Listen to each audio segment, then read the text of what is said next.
नमस्कार मेरे एसएससी वाले भाइयों भाइयों आप लोग बहुत परेशान थे भाई। मैंने अपनी वीडियो भी बना कर डाल दी कि भाई आपके सिलेबस में ये आ रहा है वो आ रहा है। 18 तारीख वाले एग्जाम जिसका एग्जाम है 18 तारीख के बाद उसको ये पढ़ना है वो पढ़ना है, लेकिन आप लोग बोल रहे थे भाई थोड़ा डिटेल में बताओ। तो भाई वही मैं खोजबीन कर लाया हूँ पूरा। आप लोगों का इतना सारा प्यार मिला उस वीडियो में, बहुत बहुत तहे दिल से धन्यवाद। तो भाई आपके लिए ये देखो पूरे सारे टॉपिक लिख के आया हूँ मैं, क्या क्या इस समय टॉपिक पूछे जा रहे हैं आपके और क्या क्या आपको इंपॉर्टेंट है पढ़ना पड़ेगा। ठीक है, तो सब्जेक्ट भाई पूरा मैं आपको बता दूंगा। तो भाई अगर चैनल पर नए हो तो प्लीज चैनल को सब्सक्राइब, वीडियो को लाइक जरूर कर देना, क्योंकि आप ही के लिए इतनी मेहनत की है भाई। आप लोगों के कमेंट बहुत ज्यादा आ रहे थे, मैंने बहुत कमेंट पढ़े, बहुत सब लोगों के रिप्लाई भी किए, फिर भी भाई आप लोग बोले थे भाई थोड़ा डिटेल में बताओ सिलेबस। तो जीके का बताएंगे, रीजनिंग का बताएंगे, मैथ का बताएंगे और हिंदी का बताएंगे, पूरा डिटेल में चैप्टर वाइज कितने नंबर का वेटेज ये भी बताएंगे। ठीक है, तो वीडियो में बने रहो। तो चलो स्टार्ट करते हैं। देखो हिंदी का मैं सिंपली आपको बता दूं, सबसे पहले हिंदी का ही बताऊंगा। तो हिंदी में आपके पत्राचार से बहुत क्वेश्चन आ रहे हैं, प्रशासनिक शब्दावली, पत्राचार, पुलिस प्रशासनिक कार्यकारिणी, ये सब क्वेश्चन उसमें बहुत पूछ रहे हैं। तो 12-13 क्वेश्चन इसके आ जाएंगे। दो तीन चार क्वेश्चन, 2 से 3 क्वेश्चन आपके हिंदी के आएंगे, 2 से 3 भी हो सकते हैं, 4 भी हो सकते हैं, ऐसे मतलब वेटेज कम ज्यादा होता रहता है इसका। ठीक है, तो सर्वनाम से क्वेश्चन त्रुटि संबंधी आ रहे हैं और एक आध अगर विलोम शब्द पूछ ले तो पूछ ले, बल्कि पूछ नहीं रहा, त्रुटि संबंधी और शुद्धि ज्यादा पूछ रहा है, शुद्ध। ठीक है, तो हिंदी में ये पूछ रहा है। 5 नंबर का पैराग्राफ आ रहा है, उसमें इतना सा भाई आपको पैराग्राफ देगा, उससे रिलेटेड क्वेश्चन पूछेगा तो वो भी आपको बन जाएगा। तो हिंदी ओवरऑल इतनी कठिन नहीं है, लेकिन वो चेंजिंग के चक्कर में लोगों को लग रहा है कि भाई हिंदी बहुत कठिन हो चुकी है। ठीक है, तो अब तो आपको रिव्यू भी बहुत सारे मिलेंगे तो आप समझ गए होंगे। बाकी मैं रीजनिंग की बात करूं तो भाई इंपॉर्टेंट है, बहुत ध्यान से सुनना, आपके लिए वेरी इंपॉर्टेंट चैप्टर मैं बता रहा हूँ और नंबर की वेटेज भी बता रहा हूँ कि इतने इतने क्वेश्चन आए। ये पूरा रिव्यू मैंने किया भाई, इसके बाद आपके लिए वीडियो बनाई है। ठीक है, तो देखो कोडिंग डिकोडिंग से आपके 2 से 3 क्वेश्चन आ रहे हैं रीजनिंग में, एनालॉजी से आपके 2 से 3 क्वेश्चन आ रहे हैं, सीरीज से 2 से 3, मतलब इसमें ये है कि किसी में शिफ्ट में ज्यादा हो रहे हैं किसी में कम, तो आप ये समझ लेना। ठीक है, आराम से सीरीज से 2 से 3 बता दिए मैंने। सिटिंग अरेंजमेंट से भाई 3 से 4 क्वेश्चन भी आ रहे हैं, किसी किसी में शिफ्ट में 2 से 3 भी आ रहे हैं। ठीक है, कैलेंडर से आपके 2 से 3 क्वेश्चन हर शिफ्ट में भाई ऐसा ही वेटेज रहा है इसका। सेनोलॉजी से आपका ये मान लो 1 से 2 प्रश्न आ रहे हैं।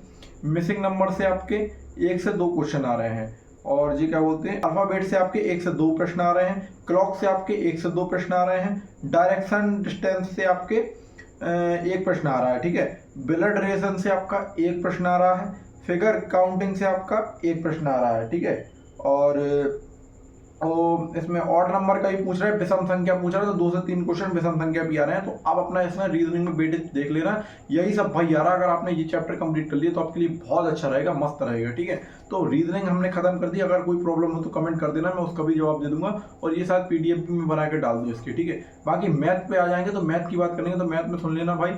सिंप्लीफिकेशन से आपके 1 से 2 से 3 प्रश्न आ रहे हैं। सिंप्लीफिकेशन से नंबर सिस्टम से आपके 3 से 4 प्रश्न ही बन रहे हैं, किसी शिफ्ट में किसी में 2 प्रश्न ही बन रहे हैं। ठीक है, और प्रॉफिट लॉस से आपके 2 से 3, डिस्काउंट वाले ज्यादा बन रहे हैं, डिस्काउंट और प्रॉफिट वाले, तो 2 से 3 क्वेश्चन ही आपके बन रहे हैं। और परसेंटेज की बात करें तो 2 प्रश्न परसेंटेज के बन रहे हैं, और पार्टनरशिप की बात करें तो 1 प्रश्न बन रहा है, किसी में 1 भी नहीं बन रहा है। ठीक है, मिक्सर एलिगेशन 1 प्रश्न बन रहा है आपका।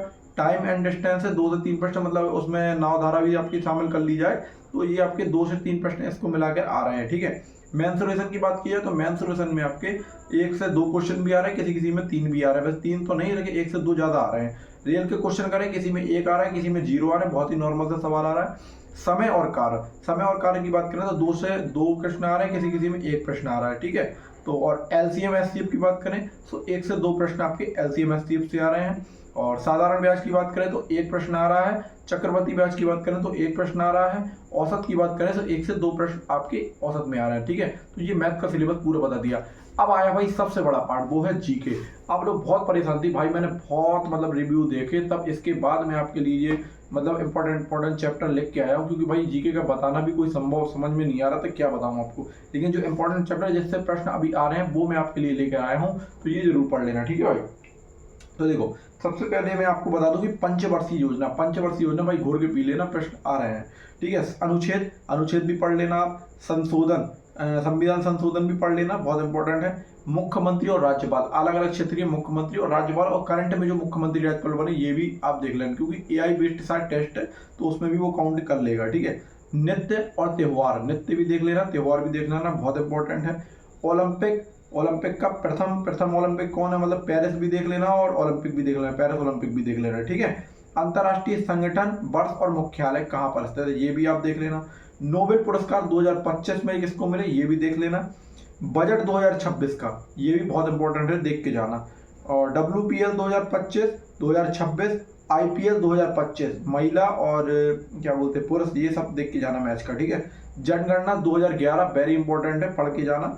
सरकारी योजनाएं, जितनी योजनाएं चल रही है, मोदी जी की योजना, योगी जी की योजना, जो फेमस योजना है उनको पढ़ के जरूर जाना है, ठीक है। और बुक राइटर मतलब बुक किसने लिखी, ये किसने लिखी, ये किसने लिखी, तो ये भी एक आध क्वेश्चन आ रहा है, 1 से 2 क्वेश्चन भी आ रहे हैं, ठीक है। और अधिवेशन की बात करें, अधिवेशन भी बहुत आ रहे हैं। अधिवेशन बहुत तो नहीं, मतलब एक आध प्रश्न अगर देखने को मिलेगा तो मिलेगा।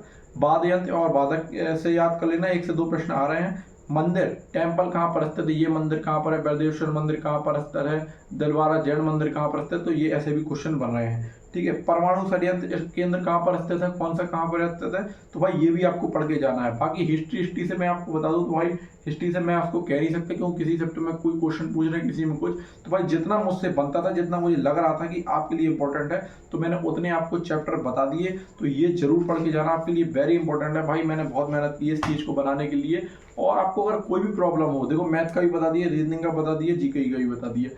अब बाकी आपको जो भी प्रॉब्लम हो तो आप कमेंट कर देना। मैंने पिछले में कमेंट की मतलब कट ऑफ की वीडियो भी बनाई थी कि आपकी कट ऑफ कितनी जा सकती है। कोई बोल रहा भाई कट ऑफ मेरे यहाँ की कम जाएगी, ज़्यादा जाएगी, तो भाई चक्कर में मत पड़ो। आप फिजिकल का सोचो अपना, ज़्यादा लास्ट समय प्रेशर दोगे भाई एग्जाम में कि भाई मेरा एग्जाम बिगड़ जाएगा या मेरा फिजिकल कैसा, तो इस चीज़ पर ना फोकस करके अपना एग्जाम पर फोकस करना है आपको कि मेरा एग्जाम बेस्ट से बेस्ट कितना मैं दे सकता हूँ, अपना 100% देख के आना है। ज़्यादा फालतू के भाई चक्कर में मत पड़ो कि भाई ये कठिन ये कठिन। जैसा आप कठिन सोच के जाओगे तो कठिन लगेगा, अगर सरल सोच के जाओगे तो सरल लगेगा, ठीक है। तो भाई बढ़िया स्कोर करके आना है। ऑल द बेस्ट आप सभी को, बहुत बहुत शुभकामनाएं आपके एग्जाम की। बाकी वीडियो कैसी लगी तो जरूर बताना, कमेंट करते हैं। मिलते हैं नेक्स्ट वीडियो में, तब तक के लिए जय हिंद, जय भारत, भारत माता की जय, सभी को नमस्ते।